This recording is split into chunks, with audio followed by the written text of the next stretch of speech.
Dear students of class 10, today we are going to know more about the classification of the elements. Dear students, you know that many scientists tried to classify elements, and firstly, German chemist Dobernight tried to classify the elements and he made triads, but later on he failed. After that, Newland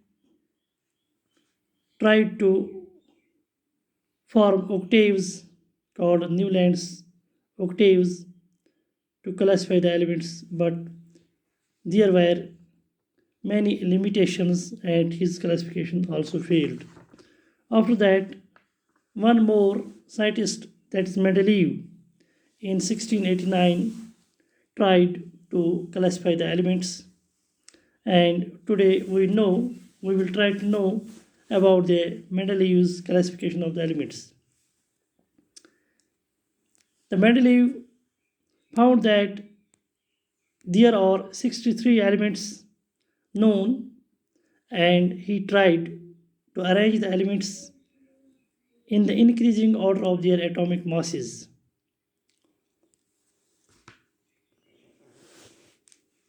He found that in this way, the properties of the elements may be repeated after regular intervals or periods, and gave a law known as Mendeleev's periodic law. प्यारे बच्चों, ये जो classification of elements है, इसमें आज हम देखेंगे कि मेंडेलीव जो है साइंटिस्ट, ये 1699 में उसने भी एक कोशिश की ताकि वो जो एलिमेंट्स मौजूद हैं, उस वक़्त सिर्फ 63 एलिमेंट्स मौजूद थे, और उसने कोशिश की कि उनको हम इस तरह अरेंज करें कि एक मुकर्रर वक़्त के बाद ये जो एलिमेंट्स रिपीट हो जाए, उनकी प्रॉपर्टीज़ एक दूसरे के साथ मिलती जुलती होंगी। और उसने ऐसे ही काम किया और एक टेबल बनाया जिसको हम मेंडेलीव्स पीरियड टेबल भी कहते हैं। And he made a law, उसने एक कानून बनाया। वो क्या था? The properties of elements are periodic function of their atomic masses.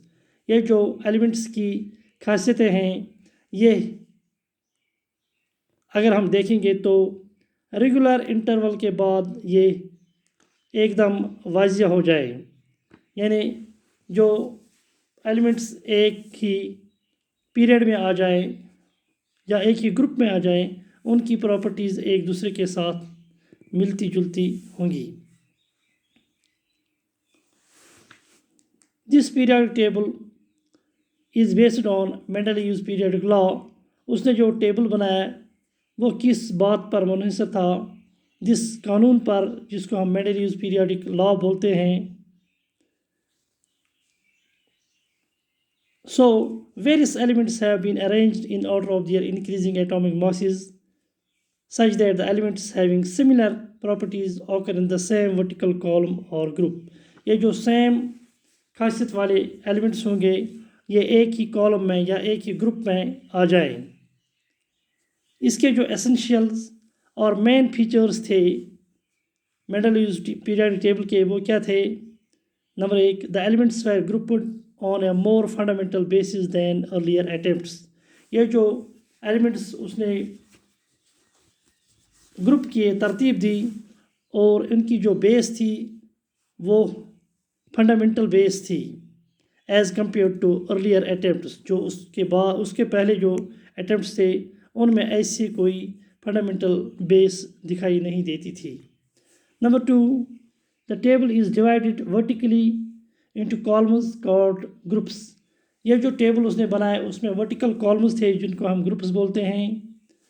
And there are 8 groups 1 to 8। उसने 8 ग्रुप बनाए, 1 से लेकर 8 तक। And these groups have been subdivided into subgroups called A and B. Number 4, the horizontal rows in the table are called periods. इसने horizontal rows भी बनाई जिनको हम periods बोलते हैं. And there were 7 periods numbered 1 2 3 4 5 6 7. और उसने कितने periods बनाए? 7 periods बनाए. उसके बाद उसने क्या किया? उसने कुछ एलिमेंट्स देखे कि जिनकी प्रॉपर्टीज़ एक दूसरे के साथ नहीं मिलती हैं और जो उस वक़्त मालूम नहीं थे. He left gaps. He left about 40 new gaps for 40 new elements. उसने 40 नए एलिमेंट्स के लिए गैप्स रखे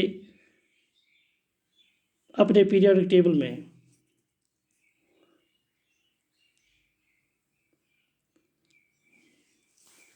ये जो मेंडलीव क्लासिफिकेशन है, पीरियोडिक क्लासिफिकेशन, उसमें कुछ अचीवमेंट्स भी दिखाई दिए. जैसे Mendeleev's periodic table made the study of elements very simple and systematic. इसकी जो पीरियोडिक टेबल में एलिमेंट्स को अरेंज करना ये सिंपल तरीका दिखाई देता था और सिस्टमेटिक भी दिखाई देता था. It provide a guide for the discovery of new elements. इसके ज़रिए ये भी रहबरी होती थी कि अगर डिस्कवरी हम नई एलिमेंट्स करें तो इनकी प्रॉपर्टीज़ कैसी होंगी, क्या होंगी. Because there were some gaps in the period table. क्योंकि उसने अपने पीरियड टेबल में कुछ गैप्स रखे थे, कुछ खाली जगहें रखी थी. It could accommodate noble gases. Noble gases उस वक़्त मालूम नहीं थे और ये जो गैप्स थे उनमें नोबल गैसेस भी एकोमोडेट हो सकते थे when they were discovered without disturbing the other elements. ताकि जब वो डिस्कवर हो जाए तो बाकी जो एलिमेंट्स उसने अरेंज किए थे उनको कोई डिस्टर्बेंस ना हो. It is based upon the fundamental property of element. और इसकी जो क्लासिफिकेशन थी उसमें फंडामेंटल प्रॉपर्टी थी अरेंज करने के लिए, वो क्या थी? वो एटॉमिक वेट या एटॉमिक मास थी. लेकिन इतना करने के बावजूद there were limitations of Mendeleev's period table. उसका जो पीरियड टेबल था उसमें भी कुछ खामियां नज़र आए. Like correct position hydrogen. Hydrogen की असल जगह वो वाज़िया नहीं थी.